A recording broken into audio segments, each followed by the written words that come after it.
Raġel ta' 29 sena jiet jinżamm arrestat brabta mal-legat sparatura li seħħet il-ħadd filgħaxija fl-Isla. Il-każ seħħ għall-ħabta tal-10 ta' filgħaxija fit-triq iż-żewġ Mini fl-Isla. Il-pulizija kkonfermaw li l-każ seħħ wara li nqal argument bejn l-allegat aggressur u tfajla bir-raġel allegatament spara lejn il-mara li għandha 23 sena. It-tfajla li ma ntlaqtitx laħqet ħarbet tiġi minn fuq il-post fejn seħħ il-każ. Fl-istess triq il-pulizija sabu l-vettura tal-awla Mercedes li kien qed juża ir-raġel u li fija nstabu l-arma tan-nar li allegatament intużat fl-isparatura.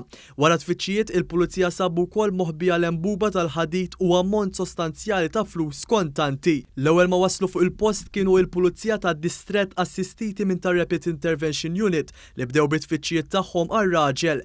Minħabba n-natura tal-każ intalbet ukoll l-assistenza tal-pulizija mit-taqsima tal-forensika fell-esperti tal-ballistika bdew bit-tfittxija metakoluża fit-triq fejn aktar tard saħansitra sabu l-balla tat-tir li allegatament ġiet sparata. Dwar dan il-każ infetħet inkjesta maġisterjali mill-Maġistrat tal-Għassa Ian Farrugia fejn ħatar diversi esperti sabiex jassistuh. L-investigazzjoni tal-pulizija għadhom għaddejjin.